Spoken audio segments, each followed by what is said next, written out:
Hello, everyone, and welcome to this week's episode of the Legally Speaking podcast miniseries powered by Kaur. My name is Harry, head ambassador for Kaur and host for today's episode.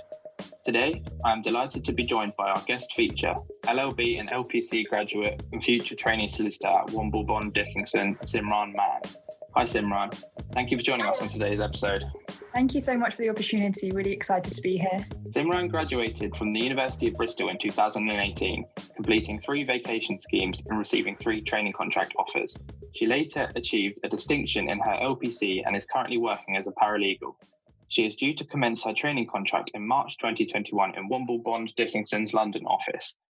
Simran also founded her own legal blog page and YouTube channel called Sim's Legal Mentoring, in which she documents her personal journey and provides free mentoring and guidance to aspiring solicitors.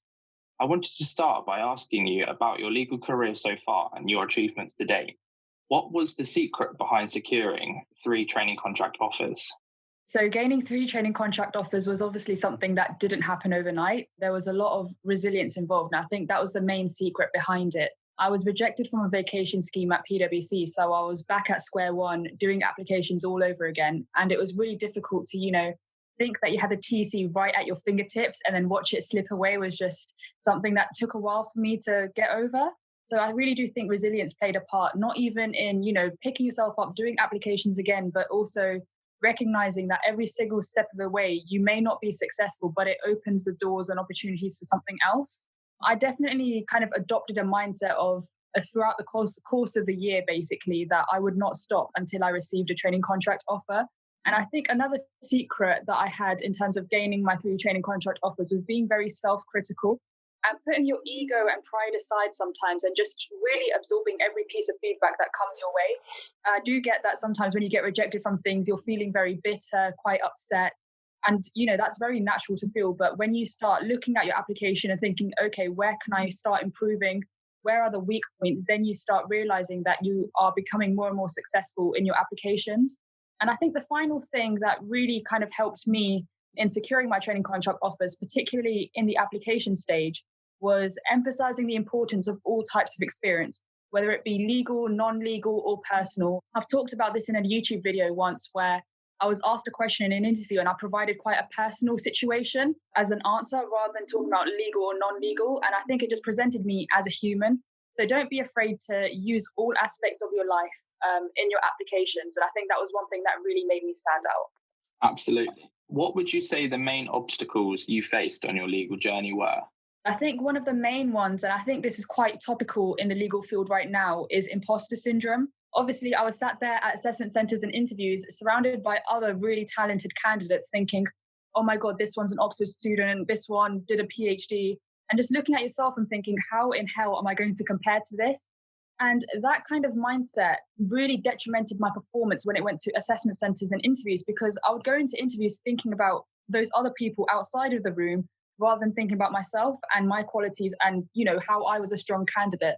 So how I kind of overcame this was before every interview, before every assessment centre, I would repeat to myself, I have every right to be there, just like everyone else. And kind of adopting this positive mindset that there is a reason why the firm has picked me to be at this stage. I have every right to be there. I have shown myself to be special in some way, and it's just my job to kind of translate that. I think that's one way I kind of overcame that obstacle. Of course, like I mentioned before, another obstacle was me getting rejected from my first VAC scheme.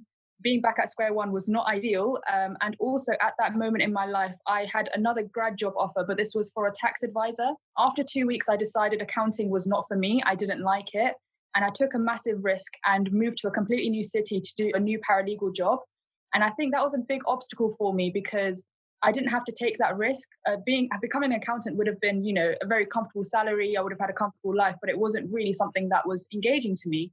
And moving to a new city as well, I found that the training contract process was very lonely at times because I didn't know anyone in that new city.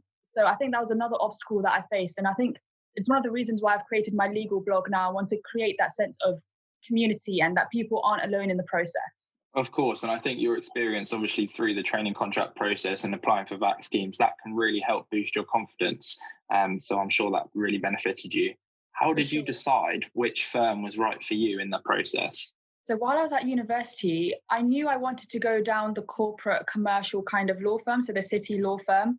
And this was because I'd done some work experience at high street law firms and realized that I didn't like that personal aspect. So I knew that I wanted to work in the city. But in terms of specific, what firm was right for me, I actually didn't know what firm was right for me until I'd graduated and I started paralegaling. When I was paralegaling, for my first ever paralegal role, I was working in a really small team. So there was no kind of trainee in between. So all the kind of junior roles, trainee roles were ones that I was getting exposed to. And that was straight from the get-go.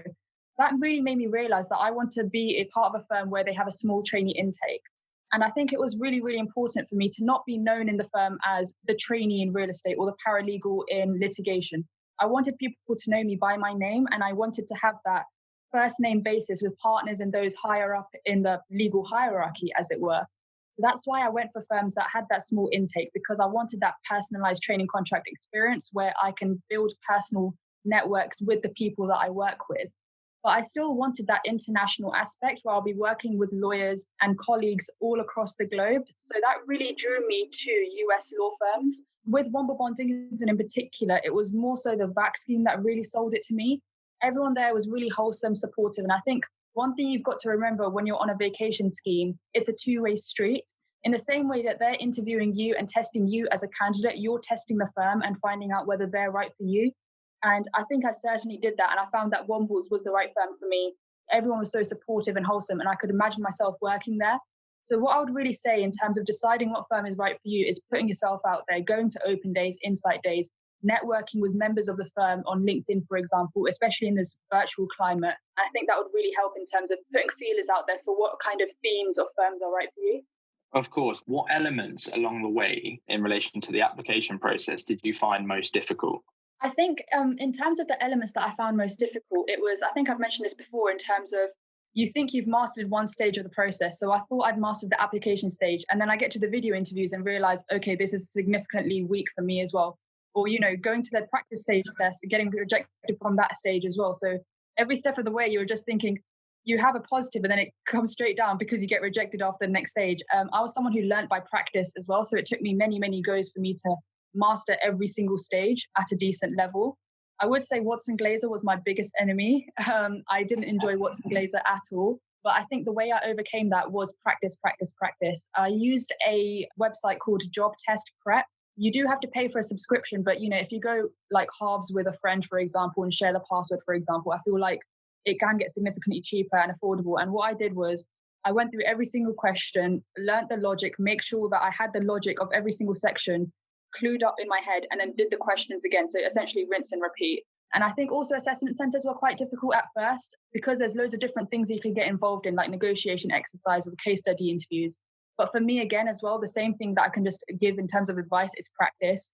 And also, I feel like a lot of people get a bit disheartened after their first assessment center because if they're not successful, they feel like, oh, I was so close. But for me, that's such a massive learning opportunity. It took me 2 assessment centers. I was rejected from the first 2, but then the next 2 I was accepted from because I learned from those experiences and I wrote everything down afterwards and I really kind of absorbed all feedback. So that's how I kind of overcame those difficult elements in the application process. Of course. And do you really think that having that rejection, having that experience along the way really helped you to bounce back? Because obviously you've since received 3 training contract offers, accepted a training contract, and later gone on to start your own Instagram and YouTube channel. Do you think that kind of helped motivate you? Oh, for sure. I mean, I think about this all the time that if I wasn't rejected from that first vacation scheme, I wouldn't have created my YouTube channel. I wouldn't have been helping Instagrammers right now. I probably would have been starting my training contract, yes, but I wouldn't have been able to build the character that I've built. And also over the year, I've learned a lot more significant qualities that are relevant for a legal career now. Even now, the people that I'm meeting via my blog are so important. Yesterday, I was having a conversation with future trainees from CMS, for example, and just getting involved in these opportunities and networking opportunities was something that I didn't recognize at that time, but now it's something that I've learned and really I love doing. So if anything, it's made me more motivated to like this career and, be more engaged in it. So I definitely do think rejections, of course, they're part of the process, but in the bigger picture, when I look back, I'm so happy that they happened. Certainly. And I think that really does show the determination and resilience you've had throughout the entire process. I wanted to conclude by asking you something I like to ask all of our guests.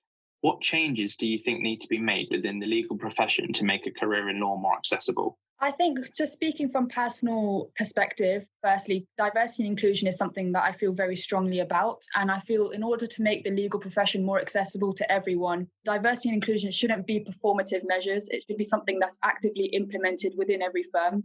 So it's not just so that, you recognize the rights of Black lawyers, for example, when it's Black History Month. Or I just feel like there needs to be some kind of implementation that's very active throughout the firm. Ultimately, I feel like people shouldn't have to change themselves to fit into the workplace. For example, this is an example that I've encountered as well. Obviously, the legal career has a massive kind of drinking culture, and some people don't drink, for example. And instead of questioning that person and thinking, oh, why don't you drink? Maybe that's something that should be accepted, and just recognizing everyone's differences, essentially. I really do think also when I've mentored people as well, like with my legal page, I feel like to make the legal career a lot more accessible, I wish there was less emphasis on A-level grades. A lot of people that I mentor haven't got the best A-levels, but they did amazing at university and got firsts or 2-1s. And also, I feel like certain firms have put a lot more emphasis on Russell Group universities. So they put more emphasis on attending like law fairs, for example, at these universities, which places talented candidates who don't go to Russell Group universities at a disadvantage. So I really do feel like there needs to be that kind of accessibility of reaching out and gaining talent from all kinds of fields. Other professions are doing it. So, for example, EY, they've scrapped their grade thresholds, for example, and they're still recruiting talent. I think it just goes to show that, grades don't define you. And when I was 18 as well, I wasn't thinking I need 3 A's in order to get a career as a solicitor. I was thinking I need 3 A's to get into uni. And I think, that emphasis of that future career aspect isn't involved when it comes to A-levels. So why is there so much emphasis on it now? But that's just my personal opinion. Of course. I just wanted to say thank you ever so much for joining us on today's episode. No worries at all. I had such a good time. It's been a real pleasure having you on, and great to hear your insights alongside many of the things you have learned throughout your legal journey. I wish you all the best for the future and good luck for when you start your training contract in 2021. Thank you so much.